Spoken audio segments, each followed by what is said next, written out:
Bonjour et bienvenue dans cette vidéo où je vais te montrer que la somme des forces extérieures qui s'appliquent à un système est collinéaire à sa variation de mouvement. Pour cela, je vais utiliser l'exercice numéro 7 de ta feuille d'exercice. Alors, avant de commencer toutes les constructions graphiques, on peut vérifier rapidement, à l'aide des notions du cours, si la somme des forces est nulle ou pas. Donc première notion, si le mouvement d'un système n'est pas rectiligne uniforme, alors sa variation de vitesse est non nulle. Observons notre mouvement. On observe bien qu'il n'est pas rectiligne uniforme, mais circulaire uniforme. Donc sa variation de vitesse est non nulle. Deuxième notion, issue du principe d'inertie. Si la vitesse d'un système est non nulle, alors la somme des forces qui s'appliquent sur celui-ci est non nulle. La variation de vitesse du système étant non nulle, puisque le mouvement est circulaire uniforme, la somme des forces qui s'appliquent sur ce système est non nulle. Il devient donc intéressant de déterminer le vecteur somme des forces, puis de le comparer au vecteur variation de vitesse.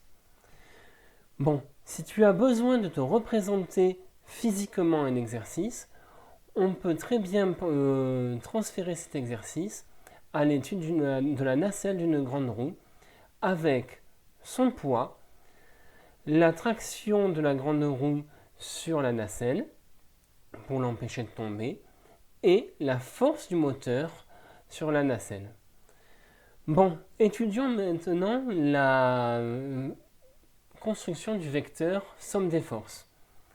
Pour cela, comme tu sais le faire depuis quelques années déjà, on va faire la somme du vecteur f plus du vecteur r. Pour cela, je trace un vecteur collinéaire au vecteur r, plus du vecteur poids, je trace aussi le vecteur collinéaire. La somme des forces, eh bien, je relie mon point d'origine à mon point de départ.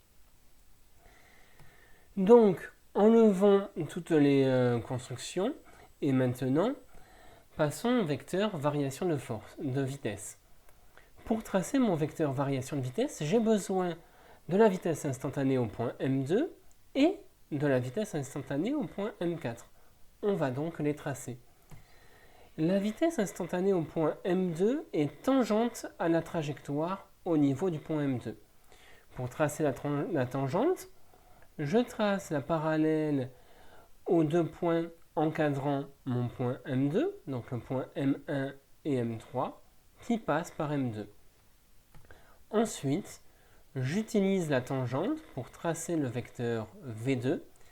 Comme dans cet exercice, on n'a pas d'information de vitesse ou de distance ni de temps, j'ai pris une longueur arbitraire pour le vecteur V2. Mais si tu avais des notions, des indications sur la vitesse, des indications sur le temps ou sur la distance que parcourt l'objet, tu aurais pu calculer la norme du vecteur V2. De la même méthode, je trace le vecteur V4 et comme mon mouvement est uniforme, je fais bien attention à ce que la longueur de V2 et la longueur de V4 soient identiques.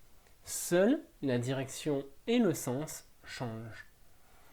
Bon, maintenant que j'ai mon vecteur V2 et mon vecteur V3, je peux tracer le vecteur variation de vitesse delta V3.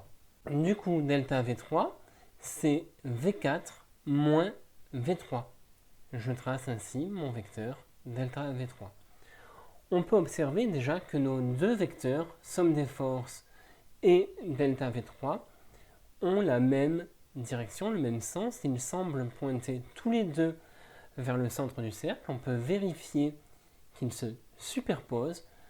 Effectivement, nos vecteurs sont bien collinéaires et ils ont pour orientation le centre du cercle. C'est toujours le cas dans un mouvement circulaire uniforme. La somme des forces et la variation de mouvement, la variation de vitesse, sont orientées vers le centre du cercle. Que ce soit pour une grande roue, pour une planète autour du Soleil ou la Lune autour de la Terre. Merci d'avoir écouté cette vidéo.